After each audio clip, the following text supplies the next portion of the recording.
പ്രിയപ്പെട്ട പ്രേക്ഷകരെ, ഇപ്പോൾ ഇതാ സംഭവിച്ചുകൊണ്ടിരിക്കുന്ന പല വാർത്തകളും ഇപ്പോൾ VC നിയമനവുമായി ബന്ധപ്പെട്ട് മന്ത്രി പി രാജീവിന്റെ പ്രതികരണം വന്നിട്ടുണ്ട്. ഇന്നത്തെ ചർച്ചയിൽ ധാരണയായിട്ടില്ല, എന്നാൽ ചർച്ചകൾ തുടരും എന്നാണ് അദ്ദേഹം പ്രതികരിച്ചിരിക്കുന്നത്. നമുക്ക് ഇടവേളയ്ക്ക് പോകുന്നതിന് മുമ്പ് പ്രിയപ്പെട്ട പ്രേക്ഷകരുമായി പങ്കുവച്ച പ്രധാനപ്പെട്ട വാർത്തയിലേക്കാണ് പോകേണ്ടത്. ED അപേക്ഷ പരിഗണിക്കുന്നത് വീണ്ടും മാറ്റിവെച്ചിരിക്കുകയാണ്. രേഖാമൂലം എതിർപ്പ് വിജിലൻസ് കോടതിയെ അറിയിക്കാൻ സർക്കാർ സമയം ആവശ്യപ്പെട്ടിരിക്കുകയാണ്. ഞങ്ങൾക്കൊന്ന് എഴുതി നൽകാൻ കുറച്ച് സമയം കൂടി വേണം, ദയവായി അത് അനുവദിക്കണമെന്നാണ് സർക്കാർ ഇന്ന് കോടതിയിൽ ഉന്നയിച്ച ഒരു അഭ്യർത്ഥന. 17-ാം തീയതിയാണ് വീണ്ടും അപേക്ഷ പരിഗണിക്കുക. ED അന്വേഷണം വേണ്ട എന്ന നിലപാടിൽ ഉറച്ചിരിക്കുകയാണ് പ്രിയപ്പെട്ട പ്രേക്ഷകരെ പിണറായി സർക്കാർ. മനോജ് ഉണ്ട് വിശദാംശങ്ങൾ നൽകാനായി. മനോജ്, ഒരു തരത്തിൽ പറഞ്ഞാൽ മനഃപൂർവ്വം വൈകിപ്പിക്കുക, പേന എടുക്കാൻ വൈകി, കടലാസ് വൈകി എന്നൊക്കെ പറഞ്ഞ് ഓരോ സാങ്കേതികത്വം പറഞ്ഞ് ഇങ്ങനെ വൈകിപ്പിച്ചുകൊണ്ടിരിക്കുക, അത് തന്നെയല്ലേ?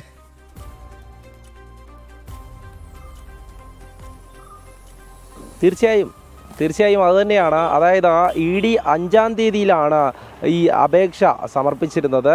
അതായത് അതുമായി ബന്ധപ്പെട്ട് ഈ ശബരിമല കേസിൽ കൃത്യമായും കള്ളപ്പണ ഇടപാട് നടന്നിട്ടുണ്ട് എന്നുള്ള കണ്ടെത്തലാണ് EDയുടേത്. അത് കള്ളപ്പണ ഇടപാടെന്ന് പറയുമ്പോൾ അത് പണം വാങ്ങുന്നതുമായി ബന്ധപ്പെട്ടല്ല. അതായത് ഇപ്പോൾ ശബരിമലയിലെ തന്നെ സ്വർണം അവിടെ നിന്നും അത് കൊണ്ടുപോയതിനു ശേഷം അത് തിരിച്ച് കൊണ്ടുവന്നിട്ടില്ല, അത് മറ്റു തരത്തിൽ കച്ചവട രീതിയിലേക്ക് കാര്യങ്ങൾ പോയി എന്നുള്ളതാണ്. അത്തരത്തിലൊരു ഇടപാട് അവിടെ നടന്നിട്ടുണ്ട്, അത് കള്ളപ്പണമാണ് എന്നുള്ളത് തന്നെയാണ് EDയുടെ കണ്ടെത്തൽ. അതിന്മേലാണ് അന്വേഷണം ആവശ്യപ്പെട്ട് ഇപ്പോൾ അതിൽ രേഖകളടക്കം ആവശ്യപ്പെട്ടുകൊണ്ട് കൊല്ലം വിജിലൻസ് കോടതിയെ ED സമീപിച്ചത്. ഹൈക്കോടതിയുടെ അനുമതിയോടുകൂടി തന്നെയായിരുന്നു ഈ രേഖകൾ ആവശ്യപ്പെട്ടിട്ടുള്ളതും.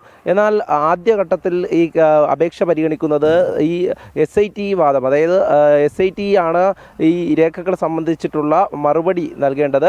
ഇതുമായി ബന്ധപ്പെട്ട് ആദ്യഘട്ടത്തിൽ അത് കേസ് പരിഗണിക്കുന്നത്, ഈ അപേക്ഷ പരിഗണിക്കുന്നത് വീണ്ടും മാറ്റിവെച്ചിരുന്നു, ഇന്നത്തേക്ക് വേണ്ടി മാറ്റിവെച്ചിരുന്നു. എന്നാൽ ഇന്ന് ED അഭിഭാഷകൻ കോടതിയിൽ ഹാജരായി ഇക്കാര്യം ആവശ്യപ്പെടുമ്പോൾ രേഖാമൂലം സർക്കാർ നേരത്തെ അറിയിക്കുമെന്ന് പറഞ്ഞ എതിർപ്പ് ഇതുവരെയും രേഖാമൂലം കോടതിയെ അറിയിച്ചിട്ടില്ല എന്നുള്ളതാണ്.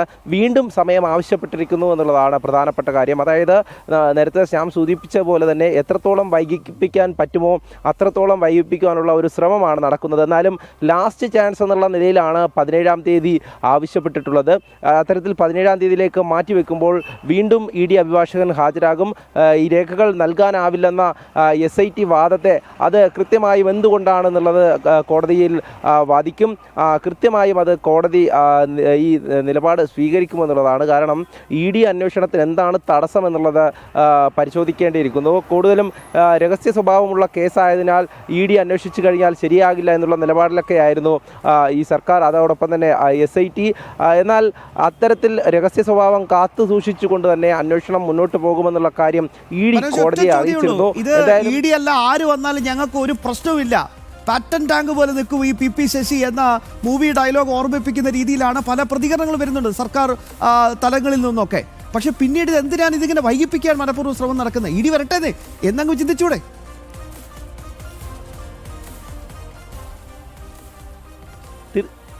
തീർച്ചയായും ആദ്യഘട്ടം മുതൽ തന്നെ സർക്കാരിന് ED ശബരിമല കേസിൽ ഇടപെടുന്നതിൽ ഒട്ടും താല്പര്യമില്ലായിരുന്നു. അതിൽ തുറന്ന എതിർപ്പ് തന്നെ സർക്കാരിൻ്റെ ഭാഗത്തു നിന്നുണ്ടാകുന്നു.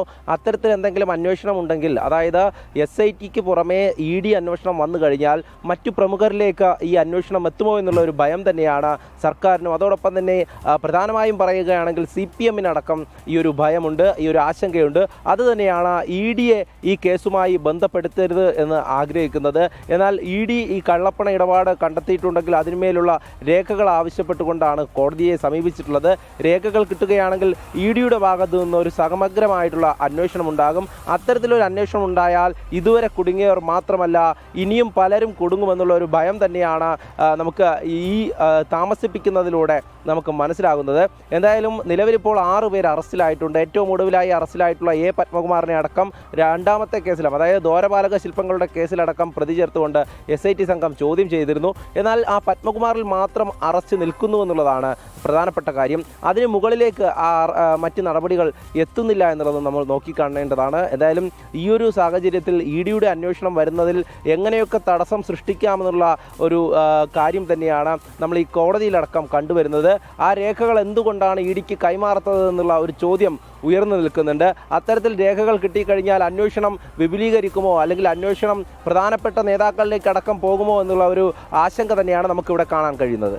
യെസ്, മനോജാണ് വിശദാംശങ്ങൾ നൽകിയത്. വളരെ പ്രധാനപ്പെട്ട VC നിയമനവുമായി ബന്ധപ്പെട്ട ഒരു അപ്ഡേറ്റ് കൂടി വന്നിട്ടുണ്ട്. അത് പി രാജീവാണ് ഇന്ന് പ്രതികരിച്ചിരിക്കുന്നത്. അത് കൃത്യമായി തന്നെ പ്രിയപ്പെട്ട പ്രേക്ഷകരിലേക്ക് എത്തിക്കേണ്ടതുണ്ട്. നിലവിൽ സിസ തോമസിനെ മാറ്റണമെന്ന ഉറച്ച നിലപാടിലാണ് ഇപ്പോൾ നിൽക്കുന്നത്. എന്നാൽ ഇത് എന്തിനാണ് എന്നതാണ് ഏറ്റവും പ്രധാനപ്പെട്ട ചോദ്യം ഗവർണർ ഉന്നയിക്കുന്നത്. അതിൽ ഗവർണർ ചോദിക്കുന്ന ചോദ്യം സർക്കാർ പദവികളൊക്കെ നൽകിയത് കൃത്യമായി തന്നെ അദ്ദേഹം എടുത്തു പറയുന്നുണ്ട്. എന്നിട്ട് എന്തിനാണ് സിസ തോമസിനെ മാറ്റുന്നത്, എന്തിനാണ് ഇത്ര വാശി എന്നൊരു ചോദ്യമാണ് ചാൻസലർ കൂടിയായ ഗവർണർ മുന്നോട്ട് വെച്ച്. അതിനുശേഷം ഈ മന്ത്രിമാർ പ്രധാനമായും മാധ്യമങ്ങളെ കണ്ടപ്പോൾ പറഞ്ഞത് തീരുമാനമായിട്ടില്ല, ധാരണയിലെത്തിയിട്ടില്ല, പക്ഷേ ധാരണയിലെത്തും, അത് ചർച്ചകളുമായി മുന്നോട്ട് പോകും എന്നാണ് മനസ്സിലാക്കുന്നത്. ചാൻസലറുമായി കൂടിക്കാഴ്ച നടത്തിയിട്ടുണ്ട്.